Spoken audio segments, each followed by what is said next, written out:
Nestled amid the bustling Fairmount Park section of Philadelphia, Pennsylvania, is Eastern State Penitentiary. Its imposing presence hovering over the community. On the other side of these walls is a world unto itself, one of historic significance for the prison justice system in the United States and around the world. The idea for Eastern State Penitentiary was born in 1787 during a meeting at the home of one of the founding fathers of the United States, Benjamin Franklin. He was a member of a group who believed that the primary goal of prison should not simply be to punish, but to rehabilitate. Proponents of this radical idea thought that if criminals were left to think about their crimes in silence and isolation, they would genuinely become penitent. And thus, Eastern State Penitentiary was born. Eastern State was the world's first true penitentiary. It has vaulted ceilings and skylights, but today it stands just a mess of crumbling cell blocks, a testament to its eerie history. When it opened in 1829, Eastern State was one of the most expensive buildings in the United States.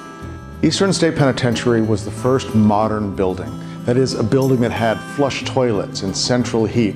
All those mechanical systems that we take for granted today were brand new. This was a time when even the White House was heated with coal-burning stoves, when the President of the United States used a chamber pot. But here, to maintain solitary confinement, they put a toilet in every single cell, and they centrally heated a 10.5-acre complex of buildings. It was a mind-boggling feat of engineering.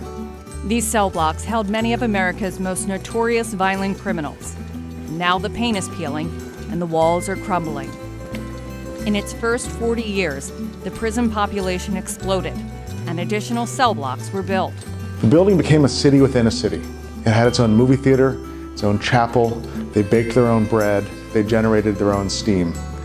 It was an incredible hive of activity with 1,800 men and women confined behind these walls. Famous mobsters like Al Capone were imprisoned at Eastern State Pen.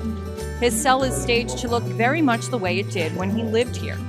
His accommodations far more comfortable than the average inmates. Now preserved in a state of ruin, the prison is a National Historic Landmark and operates as a museum. Thousands of people come and go as they please throughout these corridors. But one thing remains: Eastern State Penitentiary's indelible mark on the history of the prison justice system. Reporting from Philadelphia, Pennsylvania, I'm correspondent Monica Guy.